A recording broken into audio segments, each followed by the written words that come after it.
Soviet Union, the biggest country vanished from recent history, still attracts people attention.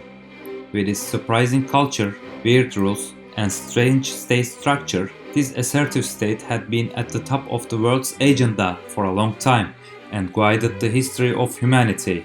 In this video of wireless knowledge, we'll cover a lot of topics about Soviet Union, such as its history, culture, life and economy. The space race between the US and Soviet Union is one of the important things that made a mark in Cold War history. Interestingly, two sides that wouldn't even meet normally discussed the idea of going into space together. After the US offered that the Soviet Union was about accepting, President Kennedy was killed. Vice President Lyndon Johnson was replaced, but he was not a trustable person for the Soviets. The Soviet Union has the copyright of the Tetris game. Alexei Pajitnov, who was working at Moscow Science Academy at that time, developed Tetris in 1985. Every work produced in the Soviets was considered to belong to society because of the communist regime, so the rights of the game belonged to the Soviet Union. Alexei Pajitnov cannot receive any copyright from Tetris until he immigrated to America in 1991.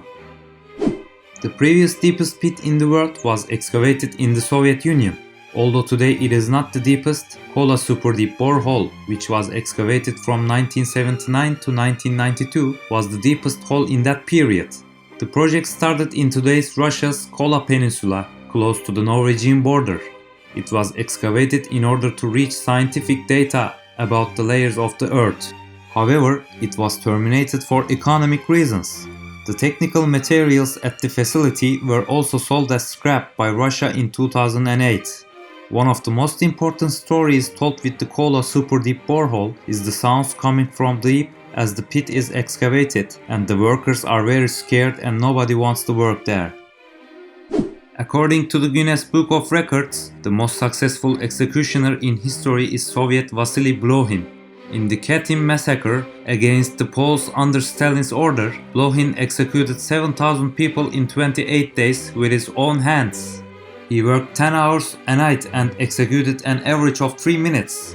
A total of 22,000 Polish people lost their lives in the Katyn massacre. The first spacecraft to land on the surface of another planet was developed by the Soviet Union. Venera 7 has landed on the surface of Venus in 1970, but it couldn't resist the heat and pressure of the surface for more than 23 minutes. The most watched foreign movies in the Soviet Union were Indian movies. Rai Kapoor, one of the most important Indian actors of the period, was as popular in the Soviets as in his own country. After the Soviet Union founder Lenin died, the Soviet government set up a department for research on Lenin's brain. Scientists conducted their research on how such a genius person's brain works differently than others, but they didn't find any solid findings. Russians regarded the work done by the Soviets at that time inadequate, resumed their studies in 1993 and still continues today at the Moscow Brain Institute. The Soviet Union had caught up with the internet era. In the early years of the internet, domain name extensions were adjusted according to the countries, while the .su extension was adjusted for the Soviet Union. When the Soviet Union collapsed 15 months after this incident, this extension became a popular choice for those who do illegal work on the internet. GPS systems are a part of our life today. All the locations, roads are on our phones with the help of the internet. But before that, the most detailed map of the world was created by the Soviets.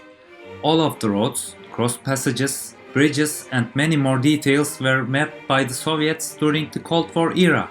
Even the US used this map for a while. Trying to corner the critic instead of responding to the criticism is a propaganda method developed by the Soviets, which is very common on social media today and is often expressed with sentences such as "What are you going to say about this?" or "But you did it like this."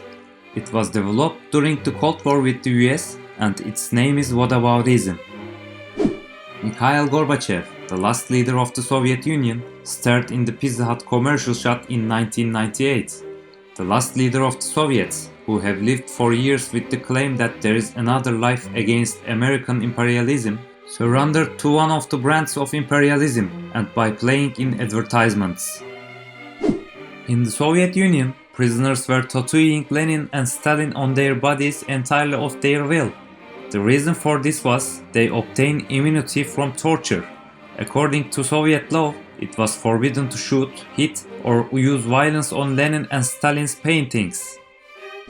House lights were used for voting in a song contest held in the Soviet Union.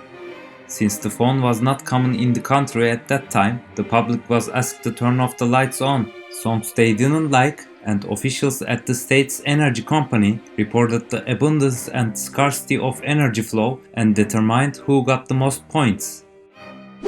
Pepsi was the first foreign product put up for sale in the Soviet Union. Since Soviet money was not valid in the world, they paid Pepsi in vodka. Pepsi also entered the alcoholic beverage market in America to sell its vodkas.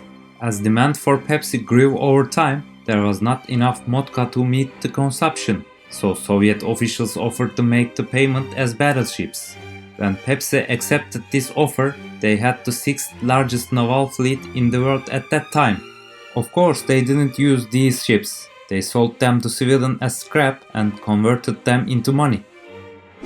In 1959, President of the US Eisenhower and Soviet leader Nikita Khrushchev started to communicate, and the Cold War terminated for a while. In the meantime, Khrushchev organized a trip to the US, which took 12 days.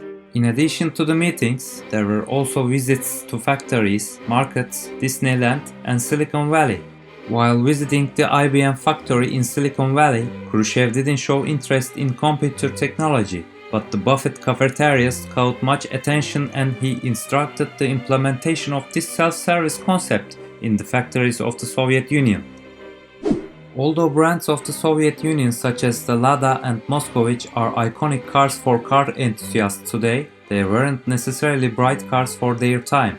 In addition, at that time there was a serious shortage of spare parts in the Soviet Union due to the limited resources. Wiper theft was common. Car owners used to remove their wipers and take them with them after parking their vehicles.